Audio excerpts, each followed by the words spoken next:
انسان تنہائی کا شکار اس لیے ہے کہ اسے سب سمجھانے والے ملتے ہیں، سمجھنے والا کوئی نہیں ملتا۔ دنیا میں سب سے زیادہ پریشان میں ہی ہوں، دکھوں کا سب سے بڑا پہاڑ میرے اوپر ہی ٹوٹ رہا ہے۔ آج ہم دکھی اس لیے نہیں کہ ہمارے پاس کم ہے، اس لیے دکھی ہیں کہ ہمارے ہمسائے کے پاس زیادہ ہے۔ آپ مسکراتے ہیں لیکن صرف اپنے دکھ چھپانے کے لیے۔ کسی اچھے دوست سے، ماں بہن بھائی سے بات کریں۔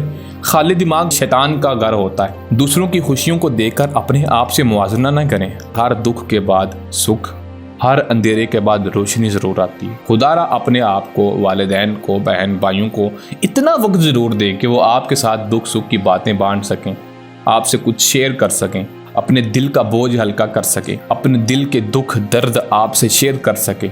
آج بہت ہی افسوس اور دکھ کے ساتھ کہنا پڑ رہا ہے کہ ہمارے معاشرے میں مرد ہو یا عورت، شادی شدہ ہو یا غیر شادی شدہ، بہت سے لوگ کسی نہ کسی ذہنی پریشانی یا ڈپریشن کا شکار ہوتے جا رہے ہیں، اور یہ تعداد دن بدن بڑھتی ہی جا رہی ہے۔ کچھ ساس سسر کے رویے سے دکھی ہے اور کوئی شریک حیات کے بدلے ہوئے لہجے سے، کوئی بے روزگاری سے پریشان ہے اور کوئی تنہائی میں الجھ رہا ہے۔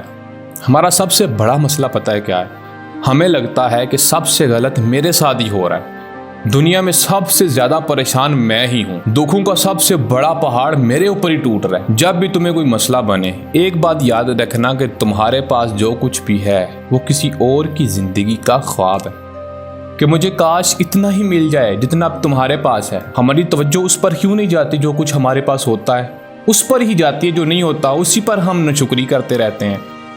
اور اس کی سب سے ایک بڑی وجہ بتا دوں جو میری نظر میں گزری ہے، آج ہم دکھی اس لیے نہیں کہ ہمارے پاس کم ہے، اس لیے دکھی ہیں کہ ہمارے ہمسائے کے پاس زیادہ ہے۔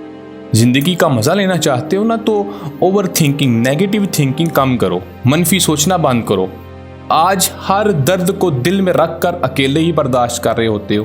اگر کوئی پریشانی بھی ہے، کوئی مسئلہ ہے، کسی معاملے میں تم زیادہ سوچ بھی رہے ہو، ایک کام کرو کہ ہر درد کو دل میں رکھ کر اکیلے برداشت نہ کرتے رہا کرو۔ کسی سے بات کرنے پر شرم محسوس نہ کیا کرو۔ اور میں ایک اور بات بھی یہاں کہہ دوں کہ آج کسی کے پاس دکھ سننے کا وقت بھی نہیں رہا۔ ہم خود بھی دوسروں کی بات سننے کا حوصلہ نہیں رکھتے نا آج کل۔ کبھی کبھی آپ کا دل یہ چاہتا ہے کہ خاموشی کے ساتھ لیٹا رہوں، نہ کسی سے بات کروں، نہ کوئی آواز، نہ کوئی کام، بس آنکھیں بند ہوں اور سب ختم۔ لیکن مسئلہ پتہ ہے کیا ہے؟ کہ سب کچھ ختم نہیں ہوتا، صرف آپ تھک جاتے ہو۔ یہ ہوتی ہے ذہنی تھکن۔ جب آپ اندر سے ٹوٹے ہوئے، خالی اور تھکے ہوئے ہوتے ہو نا، بغیر کسی ظاہری وجہ کے، اور پھر آہستہ آہستہ یہی تھکن ڈپریشن بننے لگتی ہے، جہاں نہ صبح کا سورج خوشی دیتا ہے اور نہ رات کا سکون دل کو چھوتا ہے، جہاں آپ لوگوں میں ہو کر بھی اکیلا محسوس کرتے ہیں۔ آپ مسکراتے ہیں لیکن صرف اپنے دکھ چھپانے کے لیے۔ ذہنی تھکن وقتی ہو سکتی ہے، لیکن ڈپریشن ایک زہر کی طرح خاموشی سے آپ کے اندر کی روح کو کمزور کرتا رہتا ہے۔ فرق یہی ہے، تھکن آرام سے ٹھیک ہو جاتی ہے، ڈپریشن کو سمجھنا پڑتا ہے اور اس کا علاج کرانا پڑتا ہے۔ اگر آپ یا کوئی قریبی شخص یا دوست گھر میں سے کوئی اگر یہ سوچتا ہے کہ یار مجھے سمجھ نہیں آتی میں کیوں اداس ہوں، تو برائے کرم خاموش نہ رہیں۔ اس پر بہترین اور آزمایا ہوا حل آپ کو بتانے لگا ہوں۔ پہلے نمبر پر اللہ سے تعلق کو مضبوط کریں۔ نماز، دعا، قرآن، ان سے دل لگائیں، سکون ملتا ہے دل کو۔ وہ سننے والا ہے، ہم سے زیادہ سمجھنے والا ہے۔ کسی قابل اعتماد شخص سے بات کریں، اپنے دل کا بوجھ بانٹیں۔ کسی اچھے دوست سے، ماں بہن بھائی سے بات کریں۔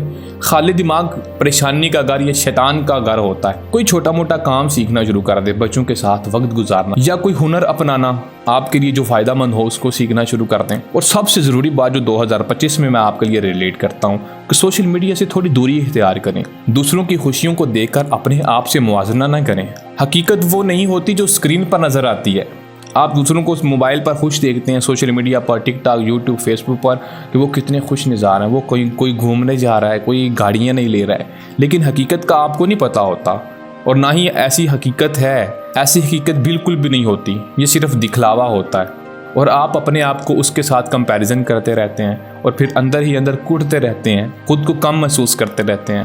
اور اگر آپ کی زندگی میں کوئی پریشانی ہے، کوئی دکھ ہے، تو آپ یہ بھی یاد رکھیے گا کہ ہر دکھ کے بعد سکھ، ہر اندھیرے کے بعد روشنی ضرور آتی ہے۔ اپنے لیے اچھا سوچیں اور دوسروں کے لیے بھی نرمی اختیار کریں نا۔ اگر ضرورت ہو تو کسی ماہر نفسیات سے رجوع کر لیں، اور یہ کمزوری نہیں ہے، اس میں شرمانے کی بھی بات نہیں ہے، عقل مندی ہے۔ ہماری سوسائٹی میں نیگیٹیوٹی اتنی بڑھ چکی ہے کہ ہم کامیاب بندے سے نفرت کرنے، حسد کرنے لگ پڑے ہیں۔ اگر ہم مثبت بندے کو دیکھیں، ان سے ملیں، ہاتھ ملائیں، اپنا بتائیں، ان سے رشتہ بنائیں تو بہت کچھ سیکھنے کو ملے گا۔ انسان تنہائی کا شکار اس لیے ہے کہ اسے سب سمجھانے والے ملتے ہیں، سمجھنے والا کوئی نہیں ملتا۔ خدا را اپنے آپ کو، والدین کو، بہن بھائیوں کو اتنا وقت ضرور دے کہ وہ آپ کے ساتھ دکھ سکھ کی باتیں بانٹ سکیں، آپ سے کچھ شیئر کر سکیں، اپنے دل کا بوجھ ہلکا کر سکیں، اپنے دل کے دکھ درد آپ سے شیئر کر سکیں۔ جب آپ ان کے دل کو تسلی دیں گے تو یقین مانیے گا اللہ آپ کے دل کو بھی سکون بخشے گا، آپ کے کام آسان ہوتے رہیں گے، اللہ آپ کی مدد کرتا رہے گا۔